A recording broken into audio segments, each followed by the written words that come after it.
வணக்கம் நண்பர்களே. Uric acid பற்றி பார்ப்போம். பொதுவாக மருத்துவர்கள் உங்கள் உடலில் இரத்தத்திலும் சிறுநீரிலும் யூரிக் ஆசிட்டின் அளவு அதிகமாக இருக்கிறது என்று சொல்ல கேள்விப்பட்டிருப்போம். இந்த யூரிக் ஆசிட் என்பது நல்லதா, தீமை பயக்கக்கூடியதா, எதனால் உருவாகுகிறது, கட்டுப்படுத்த என்ன வழிகள் என்று பார்ப்போம். இந்த யூரிக் ஆசிட் என்பது நம் உடலில் உண்ணும் உணவின் மெட்டபாலிசத்தின் எண்ட் ப்ராடக்ட் என்று சொல்லக்கூடிய கடைசி நிலையாகும். இந்த யூரிக் ஆசிட் இது ஒரு கழிவுப் பொருளாகும்.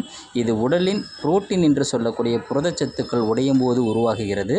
இது நமது உடலில் சிறுநீரகத்தின் மூலமாக வெளியேற்றப்படுகிறது. இந்த யூரிக் ஆசிட் உடலில் அதிகமாக உற்பத்தியாவதற்கு என்ன காரணமெனில், அதிகமாக நான்வெஜ் எடுத்துக்கொள்வது, கடல் உணவுகள், குறிப்பாக சொல்லப்போனால் ரெட் மீட் என்று சொல்லக்கூடிய சிவந்த இறைச்சிகள், அதாவது மட்டன், அதிக அளவு ஆல்கஹால் சாப்பிடுவதால் நமது உடலில் அதிக அளவு உற்பத்தியாகிறது. இது தீங்கு விளைவிக்கக்கூடிய ஒரு பொருளாகும். சிறுநீரகங்களால் வெளியேற்றப்படும் இந்த யூரிக் ஆசிட், ஆனால் சிறுநீரகங்களே ஏற்கனவே பாதிக்கப்பட்டிருக்கும் பட்சத்தில் இது மேலும் பாதிப்படைந்து கிட்னி செயல்பாடு குறைப்பதற்கு மிகவும் வழிவகுக்கிறது. இது கிட்னியில் கிறிஸ்டல்ஸ் போன்ற ஒரு டெபாசிட் ஆகி கல் போன்ற உற்பத்தியை உருப்பெற்று கிட்னியில் அடைப்பை ஏற்படுத்துகிறது. சிறுநீர் பாதையிலோ சிறுநீர் செல்லும் வழிகளிலோ இது கல் போன்று ஏற்படுத்தி ஒரு அடைப்பை ஏற்படுத்துகிறது. இது உடலில் எங்கெங்கு டெபாசிட் போன்று படிகிறதோ அந்த பகுதிகளில் பாதிப்பை ஏற்படுத்தும்.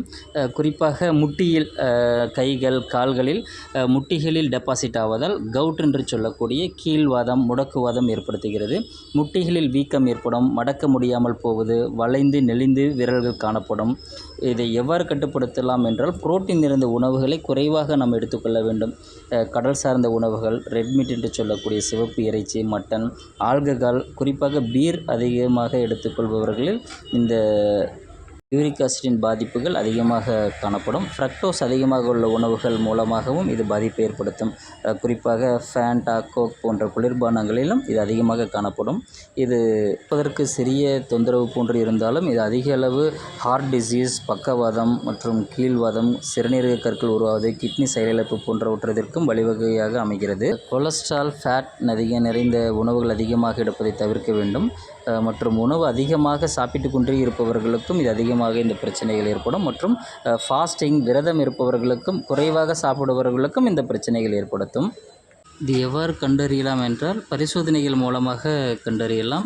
இரத்தத்தில் யூரிக் ஆசிட்டின் அளவு எவ்வளவு உள்ளது என்பதை பரிசோதனை செய்தால் கண்டுபிடித்து விடலாம்.